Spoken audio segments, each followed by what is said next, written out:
Bonjour les passionnés, Jonathan de la chaîne Spirituosité. Je déguste avec vous aujourd'hui un produit on the spot que j'ai jamais goûté avant. En fait, pour moi, c'est tout nouveau de goûter quelque chose de la distillerie Glenglassaugh. Glenglassaugh n'est pas une distillerie très répandue à cause que, bon, la majorité de leur production vont dans des assemblages pour des blends, pour d'autres compagnies qui vont faire des assemblages avec ça. Entre autres, Cutty Sark et aussi The Famous Rose. Donc, des scotch qui vont prendre plusieurs distilleries pour faire un assemblage puis proposer des blends. Glenglassaugh offre pas une grosse variété dans leur core range. Donc, ils ont le produit Glenglassaugh tout court et le Sandend. Sandend qui est le nom de la plage qu'il y a juste en face de la distillerie, Sandend Bay. Et puis, c'est une belle petite plage avec l'eau marine, l'eau de la mer qui vient se battre dedans. C'est des belles images sur le site web là, de la présentation de la distillerie puis tout ça. Fait que c'est très bien. J'espère être capable de vous sortir des belles notes de dégustation. C'est pas toujours évident comme ça, on the spot, là, sans préparation, sans rien. C'est un whisky qui offre quand même de quoi d'intéressant. Au niveau du profil, là, 50,5% d'alcool, donc quand même super bien. Une finition en fût de sherry, un assemblage de whisky vieillissant dans des fûts de sherry, dans les fûts de Bourbon, d'ex-Bourbon en fait, et de Manzanilla. Manzanilla qui est une sorte de sherry qui est très similaire au Fino. C'est juste que c'est pas la même, géographiquement, c'est pas le même endroit, donc pour s'appeler Manzanilla, il faut que ce soit dans la région typique de Manzanilla. C'est une appellation contrôlée. Donc, à ce prix-là, quand même, c'est 104 $. Fait que c'est un bon produit quand même, à ces 50,4%. L'assemblage des fûts du Manzanilla, c'est quand même pas si fréquent. Je me suis fait recommander par un des membres des enthousiastes, Nicolas, qui a trouvé que c'était un succulent whisky. Puis, en comparant avec d'autres dans ces prix-là, j'ai été tenté de l'essayer, surtout que on avait eu des bons commentaires. Puis il y a plusieurs bons reviews aussi sur Internet, là, des gens qui ont très apprécié ce whisky-là.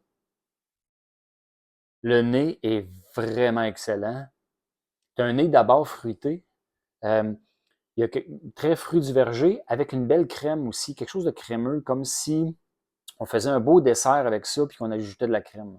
Tu sais, j'ai de la belle pomme, je dirais même pomme jaune, poire. Il y a un petit côté épicé, discret quand même, mais quand même assez là, un peu de cannelle, un peu de muscade. Un petit côté acidulé, très minéral aussi. Donc, petit côté plage, là, eau salée, on peut bien imaginer là, le contexte. C'est comme si on mangeait un bon dessert aux fruits, une espèce de renversé aux fruits, genre pommes, sur le bord de la plage, parce qu'on a un petit peu l'air salin là, qui nous amène. Il y a une acidité quand même, pas trop intense, mais quand même une belle petite acidité au nez. Il n'y a pas d'age statement. Fait que je pense qu'il y a une petite fraîcheur au nez puis une petite vivacité qui vient du fait que le whisky est probablement un petit peu jeune.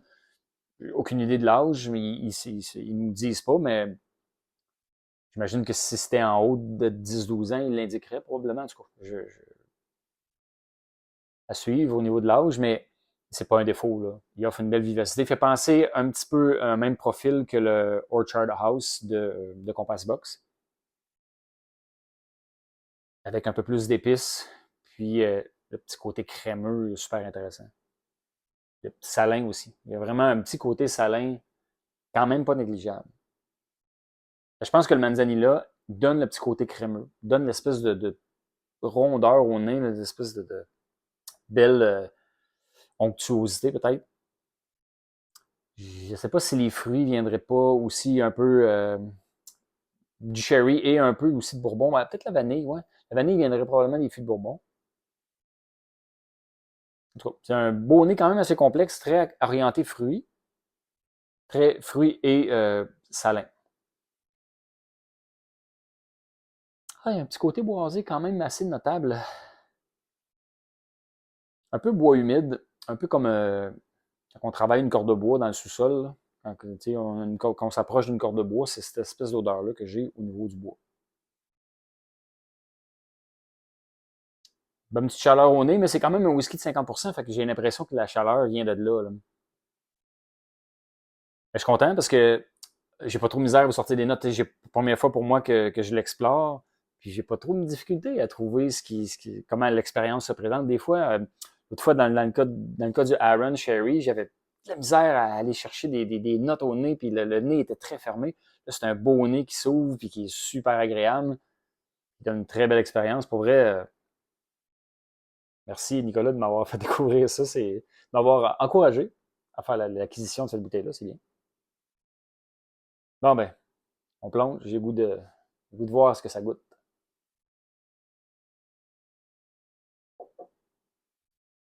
Oh! 50% est assez explosif. Hein? Il y a des notes un peu uniques. J'ai eu des notes. Bon, on recommence. Tout d'abord, le taux d'alcool a fait que le palais était très vif. Donc, ça a été très tranchant quand je l'ai pris, tout de suite envahi par un picotement, par une chaleur, par des épices, une petite amertume de fruits, un peu comme si c'était une pomme amère. C'est un peu bizarre, hein? Plutôt comme plure de poire. Quand on croque juste dans une plure de poire, c'est comme, oui, c'est un peu granuleux, mais il y a comme une petite mini amertume. C'est quand même assez léger. Euh, Puis après ça, il y avait. Mais c'était tout en chaleur, là. C'était quand même assez vif en bouche. Là. Je vais recommencer. On va essayer de décortiquer ce qui se passe.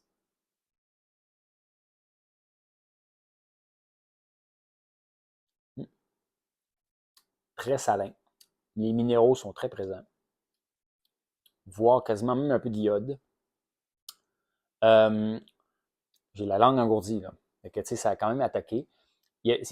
L'amertume, c'est la première chose qui m'a attaqué. C'est l'espèce de côté amer. Puis j'essaie de trouver une amertume de quoi, là, plus précisément un petit peu, mais c'est fruité. Une amertume fruitée. Pas tant agrume. Tu sais, des fois, on a une amertume qui vient un peu comme la pleure d'orange, pleure de citron. Mais là, c'est pas tout à fait ça. C'est plus encore une amertume, mais dans les fruits du verger encore. Je sais pas si c'est pas juste comme une amertume, mais qui fait penser à la pomme ou la poire, comme tantôt je disais. Et fait que l'amertume, c'est ce qui se présente en premier, qui est frappant. Après ça, c'est le petit côté minéral. Donc, l'amertume, les minéraux, du côté fruité, puis là, je vais revoir s'il n'y a pas un peu de boiserie qui se cache là-dedans. Là.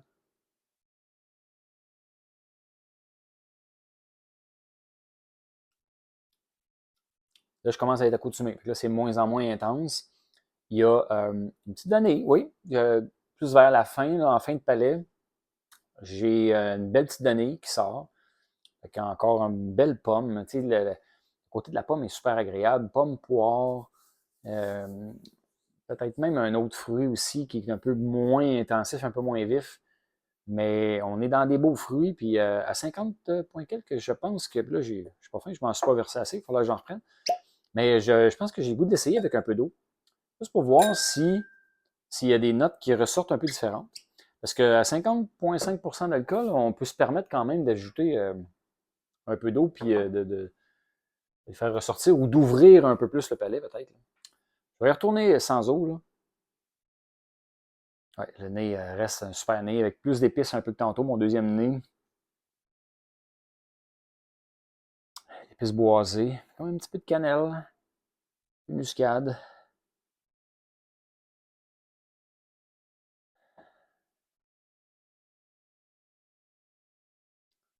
Ouais, puis il y avait une autre note aussi que je viens de revoir, mais je pense que c'est l'iode.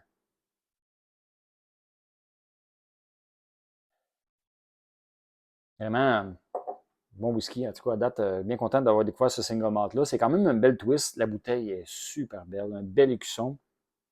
Des espèces de belles vagues imprégnées dans le verre de la bouteille.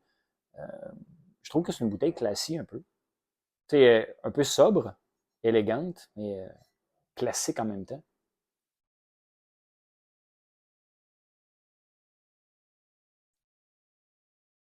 Ah, un petit peu d'herbal aussi. Une petite pointe d'herbe, pas trop intense. Ça ajoute à la complexité. Ça se cache un peu derrière l'amertume, entre l'amertume et les fruits. Il y a un petit côté herbal intéressant. Puis là, ben, je vais essayer de mettre un peu d'eau. Et que je vais essayer de le descendre autour de 40 quelques. Je vois à l'œil, là. Oups, ouais, il en manque un peu.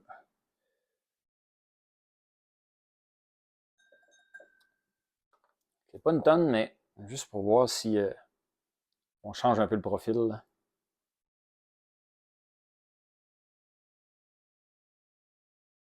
La vanille ressort un peu au nez avec l'eau.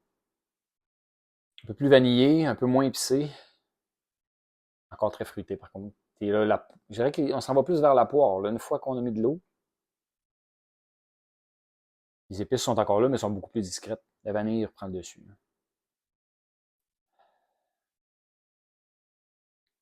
Plonge encore.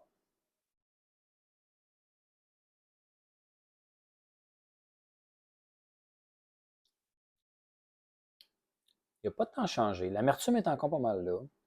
Même quasiment encore pire. Plus d'amertume en bouche. Il n'a pas énormément changé, donc ça a changé un peu les proportions, mais rien de drastique.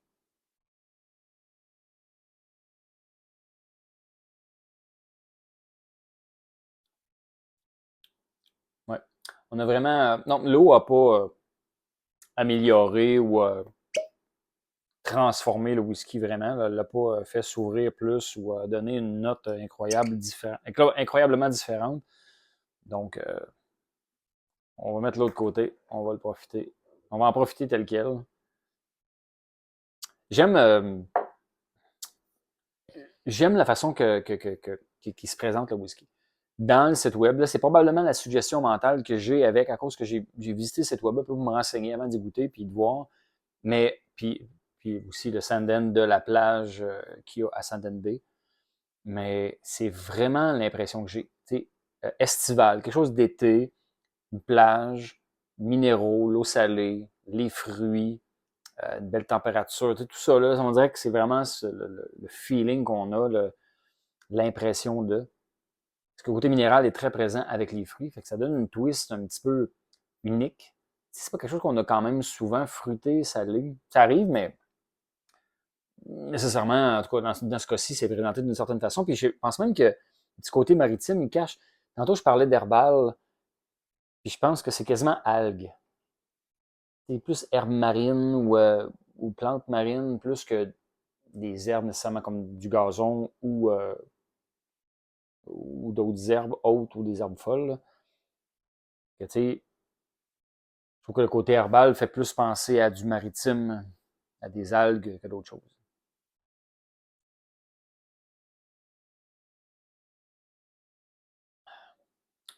Ouais. Ah ouais, c'est bon. Puis je trouve que ce qui aide énormément à ce whisky-là, je trouve, c'est le petit côté vanillé.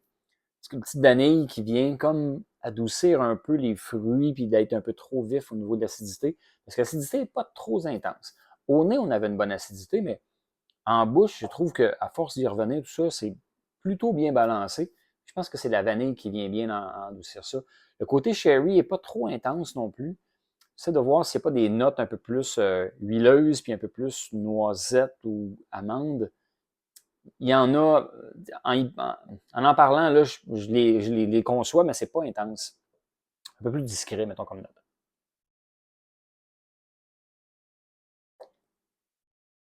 Non, c'est ça, c'est l'amertume qui arrive au début, puis après ça, ben, ça laisse, quand l'amertume s'efface, ça laisse ressortir tout le reste au niveau du fruit, au niveau des épices, les algues, le côté salin. Après, une petite amertume de noix aussi, quand même, là, ouais. Mais c'est plus vers la fin. Hyper enveloppant, donc une rondeur. Puis je trouve qu'en bouche, probablement que le sherry, c'est lui qui vient couper un peu les arêtes, l'intensité. Il vient comme arrondir tout ça pour rendre ça un peu plus souple. Euh, donc, ouais, une belle expérience pour vrai. Content de vous avoir décrit ça comme j'ai pu. En fait, je trouve que malgré que ce soit on the spot comme ça, une découverte, j'ai quand même, c'est quand même un whisky qui s'apporte bien puis il m'a laissé facilement un peu découvrir ce qu'il en était puis de me faire ressortir des belles notes comme ça. Là. Le nez est particulièrement excellent, côté fruits, côté verger, tout ça, c'était à mélanger aux minéraux du côté salé, ça a donné une super de belle twist. En bouche, l'amertume est un peu plus intense. Fait que s'il y avait un petit peu moins d'amertume, là, ça aurait été une balance parfaite, vraiment. Là, l'amertume est un peu plus intense, donc elle vient pas gâcher le palais, mais il faut l'apprivoiser. Mais quand même, on a un whisky, 50,5% d'alcool, début 100 $, puis un fût de manzanilla, c'est quand même assez pas très fréquent, c'est un peu plus rare, un peu comme type de fût. Fait que, c'est pas à nous déplaire. Je trouve que c'est une belle qualité de whisky pour un prix très, très honnête et très raisonnable. En tout cas, si vous le croisez, moi, je pense que ça vaut la peine de l'essayer. C'est un whisky des Highlands, tout près du Speyside, là, mais à quelques kilomètres du Speyside, mais quand même dans la région des Highlands. Donc, une quand même assez belle découverte. Je suis content d'avoir pardon. Je suis content d'avoir découvert ça avec vous. Puis, santé.